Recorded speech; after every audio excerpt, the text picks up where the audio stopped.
Hey,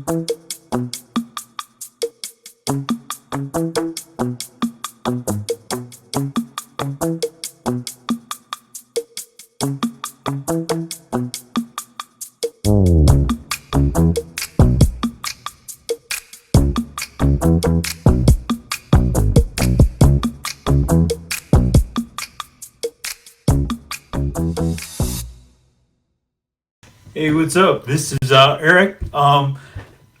Still kind of new at this podcasting thing, but yeah, I've got an awesome guest with us today. This is Rudy Fischmann. He's a fellow brain tumor survivor, and actually, we met I think online about a year ago. And Yeah, yeah, yeah. Maybe I think it was for the Head of the Hill. That was not in yeah, 2025, but 2024. So it would yeah. have been just about a year and a half ago, actually. So just Okay, traded cool. occasional messages and all that. Yeah. Well, actually, I'm gonna ask. Actually, Rudy, can you tell us a little bit about your story? I'm gonna switch around here. Yeah, Sure. tell us a little bit about yourself. First, I'm just excited to be considered part of an elite force of the rebellion of sorts. I just Yeah. enjoyed the introduction there. But my name is Rudy Fischmann, and I am currently 53. I live in Richmond, Virginia. I was diagnosed at the age of 46 back in 2018. Um, I'm going to be 54 this year. That's why the numbers are a little off there. But yeah, I was just a working professional with two kids. That time we were both quite young. They were 2 and 4 at the time. Um, and I was diagnosed with an astrocytoma in my cerebellum and brainstem, which is sort of an unusual location, but it does happen. Um, I've been fortunate enough to still be alive, frankly. I mean, for my particular tumor location and tumor type and all of that, which is grade 2/3, there's not a lot of statistics for people who have lived as long as I have, which is 7 years. So I feel very fortunate to be in that. But along the way, there have been a lot of sort of impacts on just sort of, I guess you would call them quality of life issues, how I interact with my family, my ability to work, my ability just to have like walk to the grocery store sort of stuff, just because I have balance issues. I also have some energy issues. They call it neurofatigue. But yeah, I'm happy to get into any and all of that, plus way more. I feel like for me, a big part of me doing doing as well as I am is because I have been so involved in advocating. I've been very heavily involved in advocating for other brain tumor folks in a wide variety of ways, from like straight just like, hey, let's lobby Congress, to making dumb videos and podcasts about brain tumor stuff and a lot of other stuff too. But it is definitely, there is a strong focus on that and all of it. So, and I also write a blog on Substack and all that. So Yeah, that's I'm busy living, not busy dying, as they say. yeah, I think that writing is a great way for people to get involved in advocating, yeah, to get your feet wet and all of that, because it is kind of like you're a little bit invisible. I think many of us, I know one of the trademarks of brain cancer stuff is that a lot of the impacts are invisible, like yeah, things like fatigue, weird balance. Um, I know I've struggled with like aphasia or word finding. I've had at times slurrier speech and less slurry speech. It feels slurrier to me than I'm sure it does to other people. And so I think like something like writing is a way that where you can feel comfortable sharing your thoughts and you're not being all self-conscious that you're tripping over thoughts in your brain, or how you pronounce a certain word, from what the message is. yeah. I completely agree because like I remember like when I was first out of surgery, I had so many impairments. Like I could barely talk. I couldn't walk. I had a lot of ataxia. I don't know if you're familiar with ataxia, but like I just had a hard time controlling my left limbs, the whole left side of my body. But Yeah, same. I still, I mean, I have better control over my left side, but my left arm gets tremors frequently, as does my left leg, yeah. but it's more pronounced in my arm. So yeah, I'm definitely very familiar with the ataxia Okay. for Okay. sure. Wow. Okay. So, like, what other impairments did you have with your brain? Do you have did you have any cognitive impairments as well, or?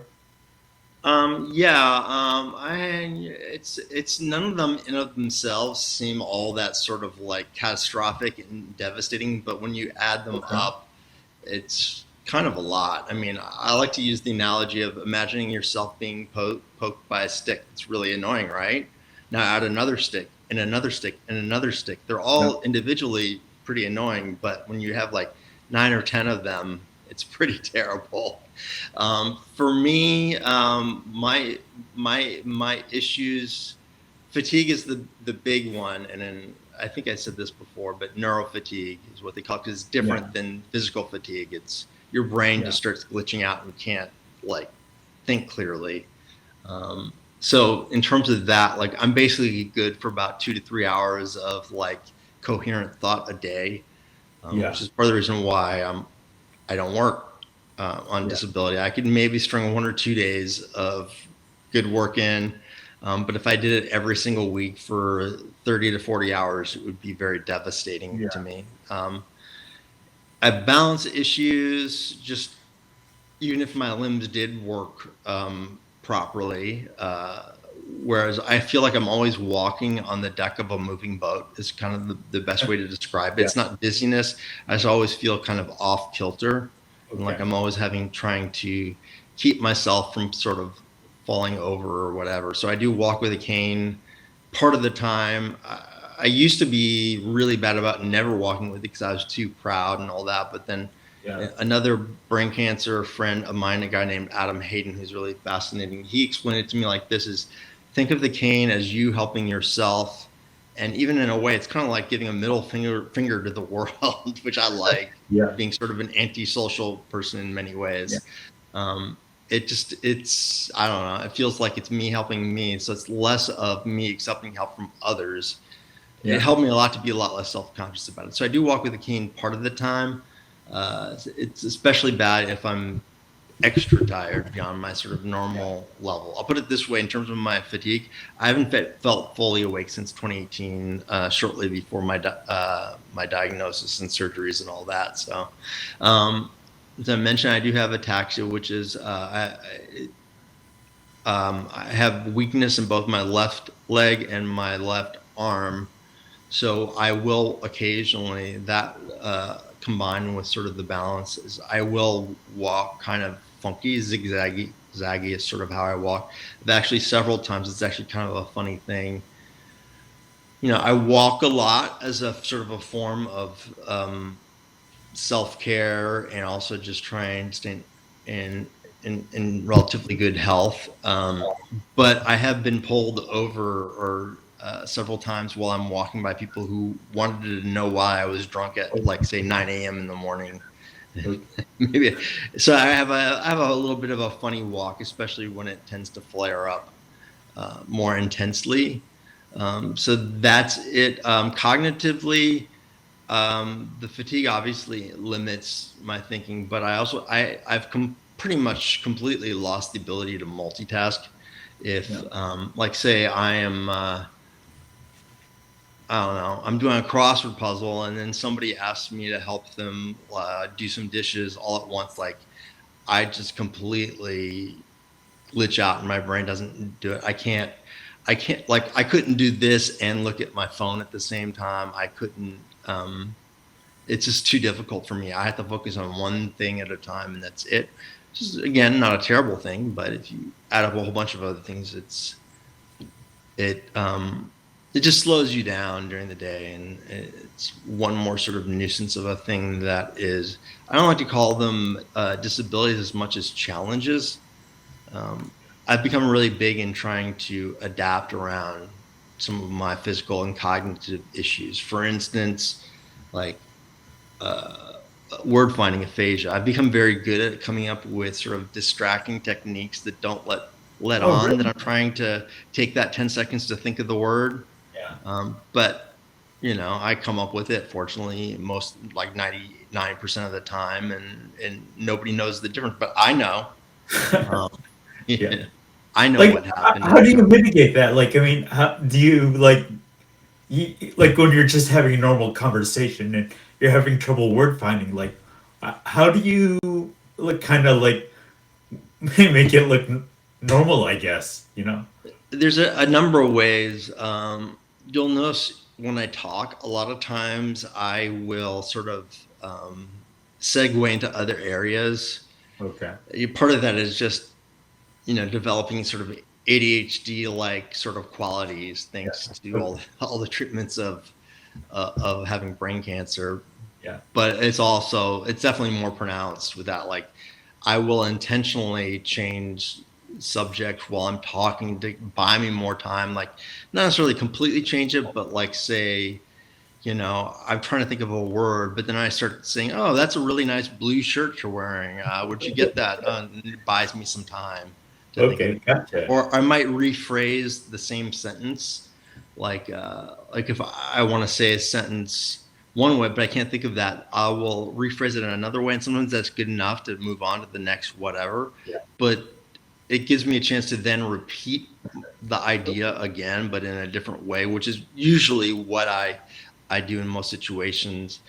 I think it was Goodfellas, the movie. There was a character early on that was described as like Johnny Two Times or something like that. And that's Okay. kind of how I feel sometimes, where I'll say certain things two times in a row, but in two Oh different yeah. ways. And Huh. so that's kind of what I mean, at least in terms of how I obscure things. I will say this: I went to a medical conference a few years ago, and it was all brain tumor people, like scientists, Okay. researchers, and patients.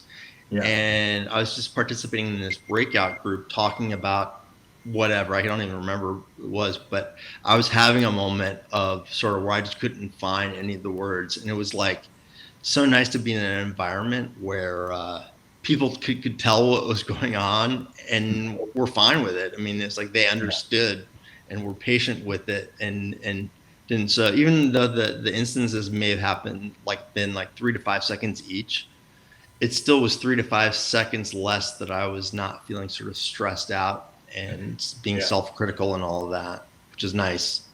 Yeah. Yeah. Definitely. Like, I mean, uh, how do you address like the fatigue? Like, I mean, what are you doing right now for that? Like, Um, you just that has been that has been a 7 year battle. It's okay. gotten a lot more manageable. I would say that I'm not trying to defeat it. I'm just trying to manage it, Okay. anticipating the times. Like, I know, now 7 years in, where I've gotten a lot better. I have like basically two big activities a day. Could be something like, oh, there's a creative project I want to spend an hour doing, spend some time on. I know I need to spend an hour and a half just cleaning the apartment that I live in. Yeah. I know that that's one of the big activities. I have the ability to do one more, and so I'm not overbooking myself to do like three big things in a day. It's one or two big things in a day, and try to be set realistic expectations for myself instead of I'm not out trying to get a personal best in a marathon. I'm trying Right. to just finish the 5K, and just do that Yeah. consistently. You know, it's really interesting, Rudy. Like, I've one of the things that I never really thought of, but what works for me in terms of fatigue is taking what I like to call siestas. Like, I Yeah. take a nap like every day around like 2 o'clock, 2 or 3 o'clock, and that totally Yeah, I mean, resets. I've heard that a lot from a lot of people. For me, I can't take a nap because I feel like if I actually fall asleep, Okay. it's like I've been hit by the sleep log for the rest of the day. So what I do instead Oh, is I just chill out for like an hour. I just go okay. into a very quiet room, and maybe the lights are a little low and there's no sound going on, and I just sort of just relax and think about nothing. So it's kind of like a nap, but I don't actually fall asleep. Yeah. Have you ever tried meditation or anything? I have. I'm very bad at meditation. At least I'm getting better at it. But Okay. I'm one of those people whose mind is always sort of like going all over Yeah. the place, and so it's hard for me to just count my breath and things like that. Yeah. But I I see. actually did participate in a research study that was done on implementing meditation, also cognitive behavioral therapy Okay. for people with brain tumors. And that kind of helped me think a little bit differently about meditation, about Okay. how it's really interesting because, and this is not an aphasia cover up, it's just something that really struck me as interesting is I have noticed since my change in perspective on meditation and thinking about it a little bit differently, every single time I meditate, and it'll only be for like 10, 20 minutes, is it will become a very emotional experience, very heavy. Like I will cry probably about 90% of the time when I actually try to Okay. meditate now. And that never happened before. Yeah. Before it would always be like, okay, I'm bored. Much longer do I have to do this for? And now and after I'm done with it, even though I've cried, I feel much, much better. Oh yeah. A therapist explained it to me as basically I'm allowing. I think we do so much sort of masking during the course of the day to Yeah. cover up all the things that we are self-conscious about, and also just trying to come off as if we're completely normal and everything's okay and fine and all that. That when I am doing the sort of mindful activities or meditation, it's like I'm letting everything go, and it's letting some of the sadness that sort of Yeah. accumulates during the course of the day, just letting it out. I'm a big believer in I'm not into being hyper positive all the time. I think it's okay to be dark and gloomy and negative some of the time. Not if it's more than 50%, it's an issue. But Yeah. I think like 10 to 20% of the time is good because it allows you to enjoy the positive stuff even more and appreciate it even more. Yeah. I think there's also just sort of feeling like somewhat normal, like, oh, hey, yeah, I can put together coherent thoughts. I can say Yeah. things that are halfway smart sounding and all of that. I get this, at least, whatever it is that I'm writing about. Yeah. Now you have a blog, correct, Rudy? Like, I mean, Yes, I do. okay. Yes, so Substack. Anyone who's interested, they can find it through. It's called That Cancer Life. A Okay. long time ago, when I first started doing all this sort of what I call creative advocacy stuff, I was calling it Brain Tumor Diaries. It just started with like a YouTube sort of video blog thing, Oh, cool. and it's still kind of happening, but I've slowed down a lot over the last few years. I actually have a bunch of interviews I need to put together, but um, I just wound up becoming very active in sort of the cancer social media world, and I was meeting all these people Okay. with other types of cancer that aren't quite as Oh, cool good. as brain cancer. So I Like, switched to what That other Cancer Life. Hmm? what other diagnoses have you connected with? A large number of breast cancer Okay. people, but prostate cancer, colorectal cancer, uh, uterine cancer, pretty much, pretty much all the ones you can think of. Which I know for me was a big sort of discovery early on in my diagnosis. Was just the idea that, oh yeah, cancer is not just one disease. It's like number one, there's just brain cancer and skin cancer and testicular Yeah. cancer and breast cancer and blah, blah, blah. But then there's all the variations within that. Just brain cancer is 120 different types of brain Yeah. cancer, Yeah. whether it's astrocytoma, oligo, I can't say it, but all of that. Yeah. I seem to have befriended a great deal of sort of leukemia folks or blood cancer Okay. Yeah. folks. Um, so yeah, I would say probably mostly breast and leukemia cancer, with brain cancer being the next. That's a lot. This is Oh, kind of a definitely. heavy statistic, but one of the downsides to meeting all these different people is you get introduced to a lot of people going through really the worst parts of their lives. The benefit of that is you get to talk to them and they understand what you're going through and you understand what they're going through. And that's very, very helpful. But the downside is that a lot of times there's a great many of these people who pass away. That's just the Yeah. nature of this. And it was probably about 6 months ago. I was going through my Facebook account, and it's just kind of like, hey, like trying to remove accounts of people that I don't really interact with much at all, if ever.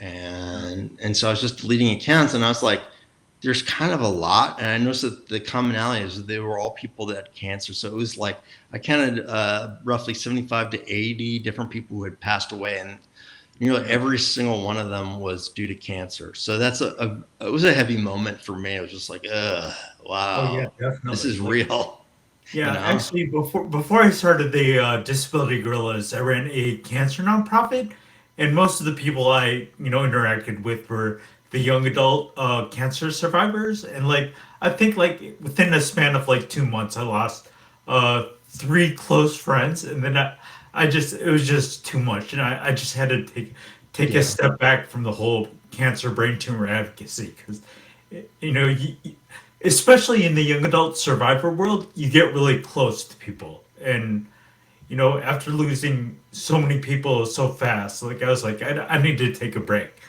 We're Yeah. talking about things that are extremely personal, extremely heavy. Maybe it's not in the weeds on certain topics, but it is very in the weeds when you get into things like your emotions, how you're handling certain situations in life, what you see for the future, how you're just carrying yourself in general public, how you feel about yourself, all that. I mean, it's extremely personal and intimate stuff. And so we do know these people just as well as, or if not better than somebody that we may see even more regularly in person. That's one of the weird things about it, is that many of us don't meet in person. I know we've never met in person. I feel like I know you, but we've never met in person. Yeah. Oh, man. Okay. Well, actually, Rudy, I do want to ask you, like, y- there's so many similarities between us, but I do want to ask you more about what you're doing now. Like, how how are you keeping yourself busy during the day? Like, I'm curious. Like, it sounds like you've got a lot of cool stuff going on, but I was wondering, like, what exactly are you doing now? Well, first off, the one thing that I do most consistently is I make time for at least 30 to 60 minutes of physical activity a day, every day. Okay. Very early in my diagnosis, my neuro-oncologist said, hey, there's a lot of ways you can try to treat and deal with this illness that you have. Some of them are good, some of them are bad, but the easiest, and we definitely know there's very strong clinical evidence to show that it is helpful, is both physical activity and using your brain, like doing brain games like crossword puzzles or Sudoku or whatever. Both of those have clinical results that we see like across the board. Most illnesses and diseases, for whatever reason, having your body be a body and just being active, um, it creates an environment in which you do much better. So I've been very diligent in being physically active. Some days it's more than others, but every day it's something. I Yeah. get out of the bed, I do some stretching, I at least go for a walk or Okay. two.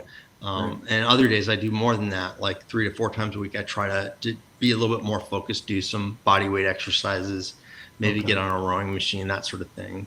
And I think I do believe that's part of the reason why I am now in a demographic of people where there's no statistics for them, which is 7 years in with an astrocytoma in the brainstem.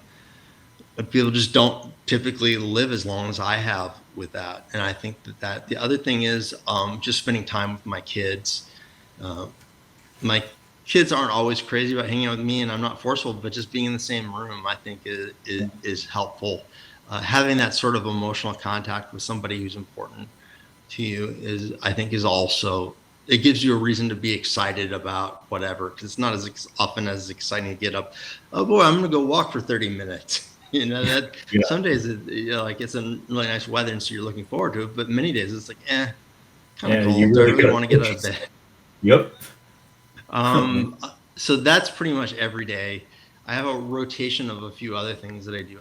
I used the word creative advocacy before, Yeah. and that comes across in a great many ways, which is, could be something as simple as writing the blog. It could be, I've done several podcasts, appeared on a lot of podcasts, and done some of my own.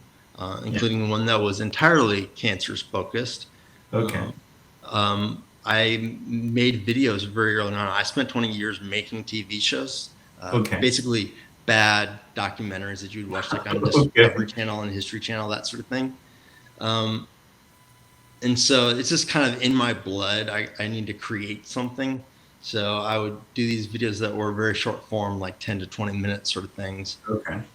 That I do that. I'm actually in the progress, and don't laugh. Actually, it's okay to laugh, but I'm in the Okay. I'm close to finishing a rock opera that is Really cool. Very cool. geared towards cancer in general. That will be a fundraiser when it's done for Teen Cancer America and Teenage Cancer Trust, which is sort of a very similar organization in the UK. Both of them are associated with the WHO, where Okay. they're often sort of referenced as in the history of the rock opera. So anyway, Okay. but the lead character does have brain cancer. I do a lot of Okay. stuff with the National Brain Tumor Society. Okay. Like I will do Headed the Hill. I will. Yesterday was sort of it's called Advocate from Your State, where you're talking to members of Congress and their aides, but on the computer as opposed to in person. I'm on a couple of on research advisory boards, Okay. serving as a patient advocate. I'm actually supposed to start a new one. I just got a request from Duke, who oversees my care, to participate in some stuff that they have going on. Most falls into winter, I participate in the DoD program that funds cancer research. Most people don't know it, but the DoD is actually one of the largest funders of medical research in the United States. And a lot of what they do sort of even though it's designed for the military, a lot of it benefits sort of the average Joe. So I'm what they call a consumer reviewer for the Okay. DoD sort of grant proposals. They get grant proposals, and as a patient, I just give my 2 cents. I'm a very small cog in a big wheel, but I don't know. Yeah. I feel pretty cool when I do it. So are you worried with all the cuts and whatnot? Like, I mean, Absolutely. I mean, yeah. I have just through the stuff that I've been doing, I've gotten to know quite a number of researchers and doctors and things like that in the Yeah. cancer world.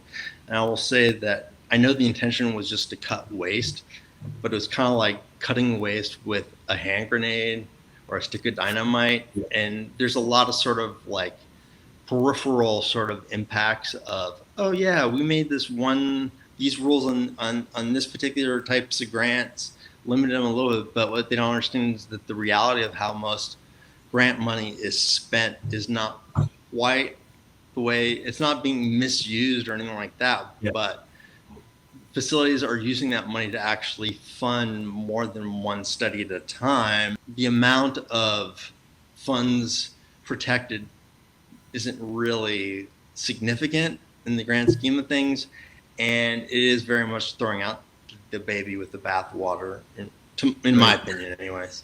So actually, Rudy, where exactly are you now? Like, from what I understand, you went to school at the University of Michigan? Yes, I did. I am in Okay. Richmond, Virginia now. I did Okay. spend I went to University of Michigan, and then I spent a number of years after in living in the Ann Arbor and then also in Detroit. Okay. And some various other people. In fact, actually, the first tattoo I ever got, people Oh, can't see, but I actually have a lot of tattoos. First tattoo I ever got actually says Ypsilanti oh yeah. Okay. right Okay. here. Doesn't look so great now because it's like almost 40 years old, but yeah, Yeah. but yeah, no. So Michigan is very near and dear to me. I mean, I still have a Okay. lot of friends there, and like to go back every few. Okay. Well, actually, Rudy, yeah, want everyone to get to know you a little bit better. Like, yeah, I've designed some questions here, 20 questions to get to know you. And by the All end right, of good luck. this questionnaire, we'll get to know you really well. The hot seat, this is called the Disability Guerrillas hot seat, and it's designed to get to know you as an individual. Well, it can't So be any worse than a neuropsych evaluation. I'm sure that's those of true. you that have been through that know what I'm talking about. Yeah, yeah. Okay. So the first question here is, what is your personal theme song? That really depends on the day. I feel like just going through some of the things I've gone through recently that have nothing to do, at least not directly due to brain stuff. I've had a full gamut of emotions, but I always told myself that if I was like a professional fighter, my entrance music would be Bad Moon Rising by Creedence Clearwater Revival. Okay. I mean, I guess it doesn't fit for every single move, but that has been a very strong theme for at least 20 or 30 years, where like if I was a fighter, that would be my entrance music. Okay, next question. Who is your hero or heroes? It really, I mean, that is, it really depends on kind of the area that we're talking about. I have a number of heroes. Like Linus Pauling is somebody that I'm very, very interested in. He's one of the few scientists that have won both a Nobel Prize for science research as well as also peace, which I think is really interesting. And the big knock on him is he spent a good chunk of his career trying to show a connection between vitamin C and staving off illnesses like cancer and things like that. And he wound up not really proving much of anything. But just the fact that he was so dedicated to that, as well as these sort of conflicting ideas that yes, a scientist can also be an advocate for peace and humanity and things like that. So he's a hero. I have heroes in the world of music.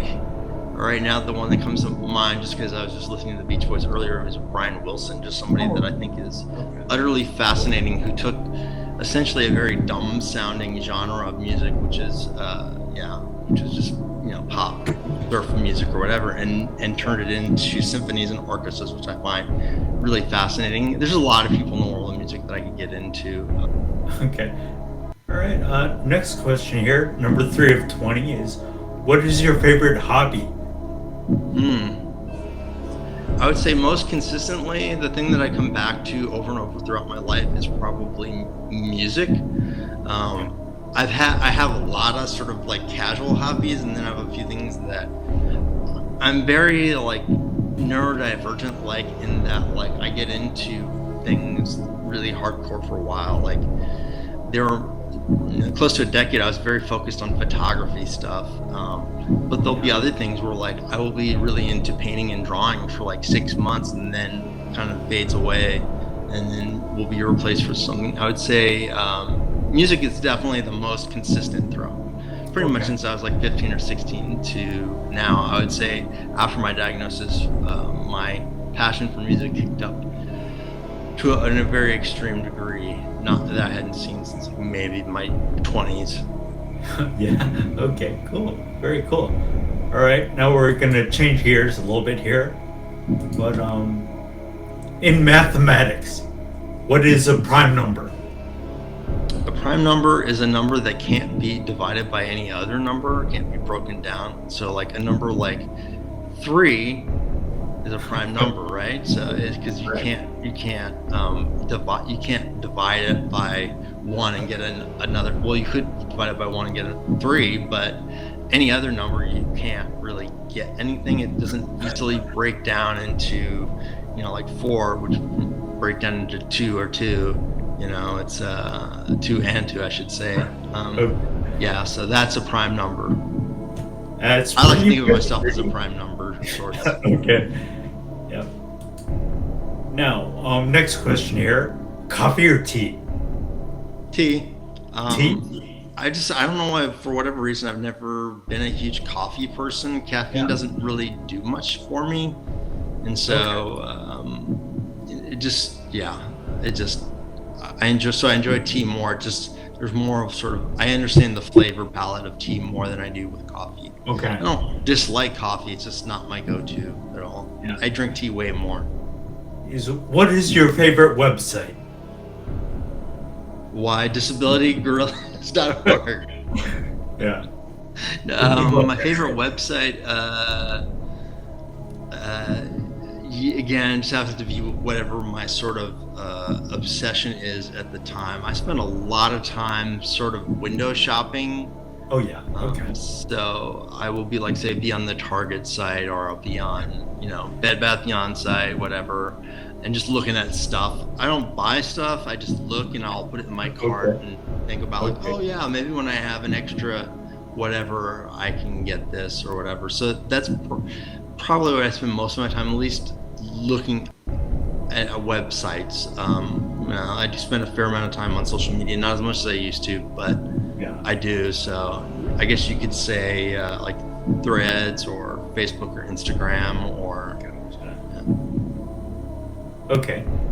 Question 7 here. What is the best movie snack? Well, it's a combination.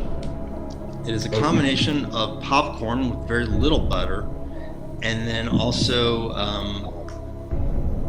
those. I'm blanking on the name of it, but I always get it every single time I go. Is the little ice cream balls that are covered in chocolate. Oh, yeah. Yeah. Why am I blanking on the name? But anyway, yeah. The combination of the sweet and salty, I'm a big fan of. So that's perfect. Right. Next question here is now magic. Do you think it's cool or not cool? Depends on how it's being used. I think magic is one of those things I've always wanted to be able to do, just to whip out at very specific moments, but to not like, I'm at a dinner party and I break out a deck of cards sort of thing. But I think if you can use it in moments to create special things, like just surprise somebody, getting the check at a restaurant, and then I make my credit card magically appear, and so it freaks out the waiter or waitress or whatever, or impresses the people at the table. Like that sort of thing, I think is a great use for magic. So it's cool on those. It's not necessarily cool if you're always trying to like, hey, I got a quarter behind your kid, and I'm gonna do it again, and you, like, calm down. I love watching magic. I just don't want to watch it all the time. Okay. Here's another question for you. What is the capital of Nebraska?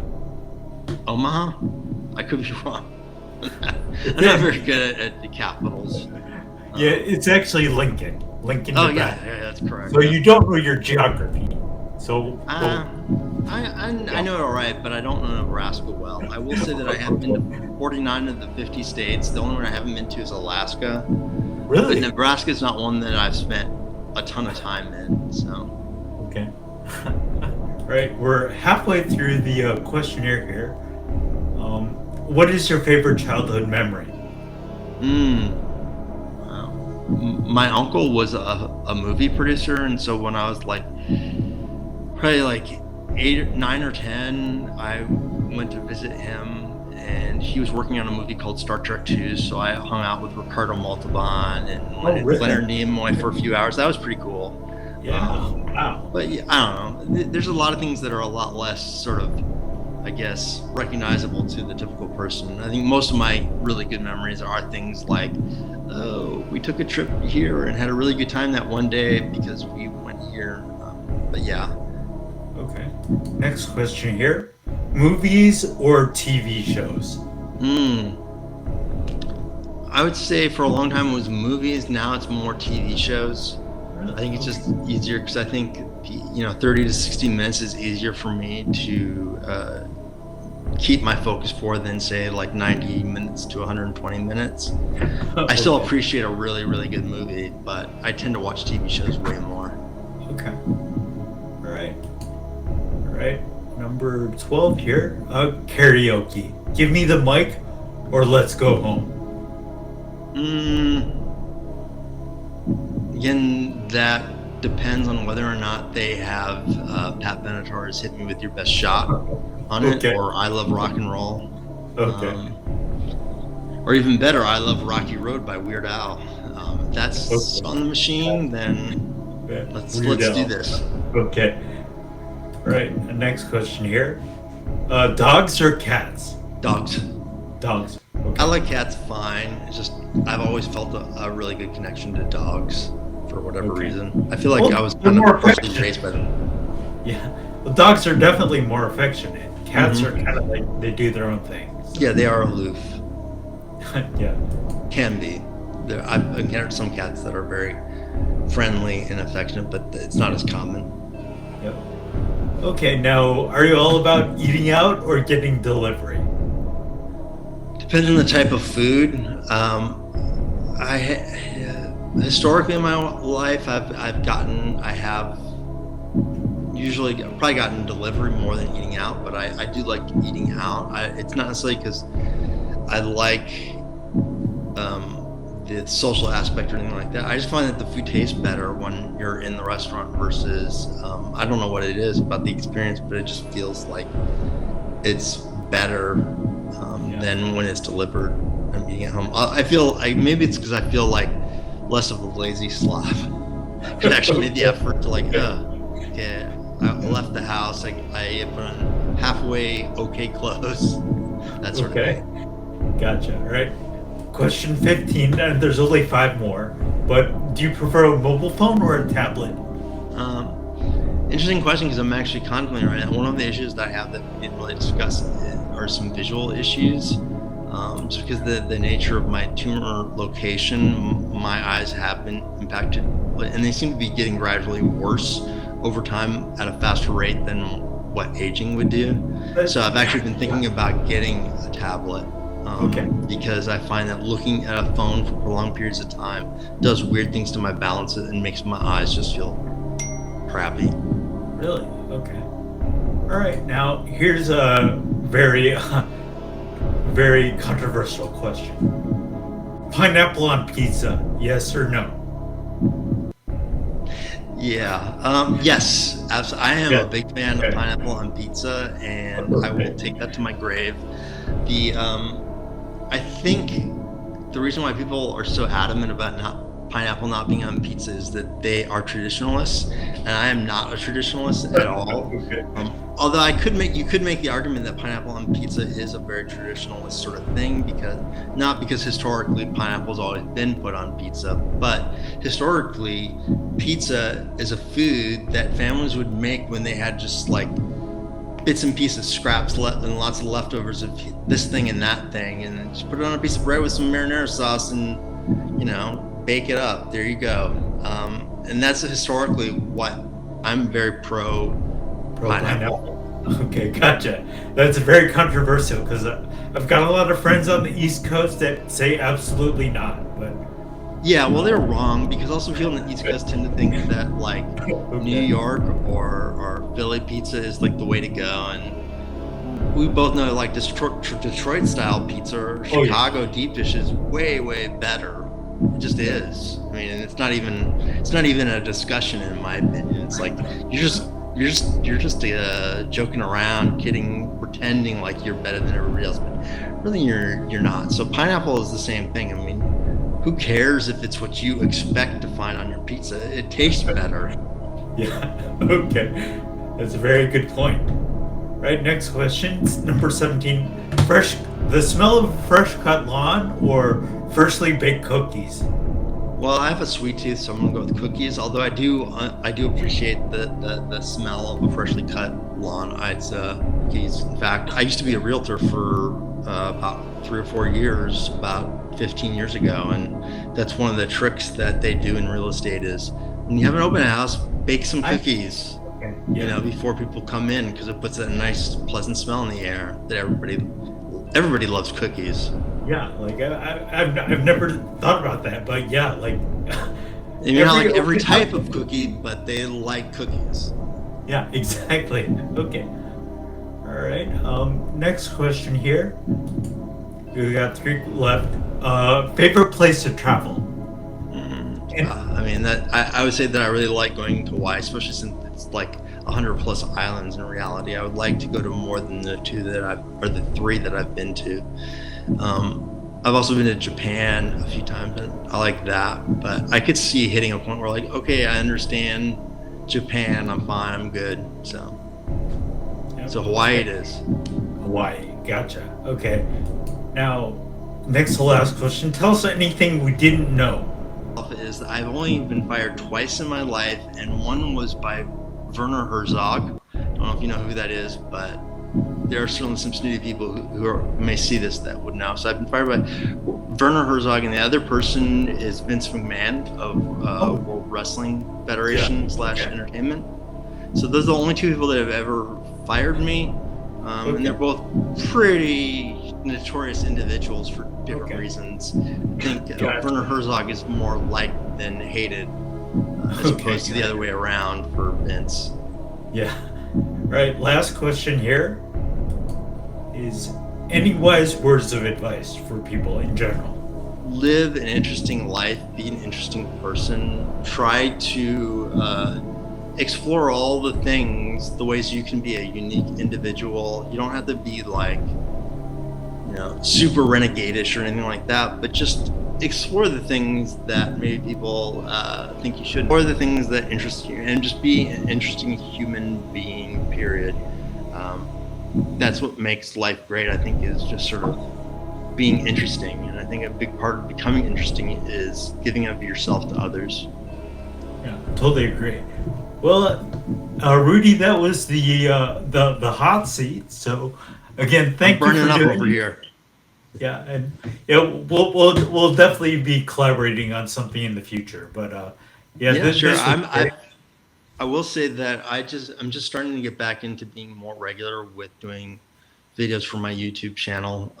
So I would love to talk to you at some point of that and put you on my hot seat. See how you do. For sure. All right, thanks, Rudy.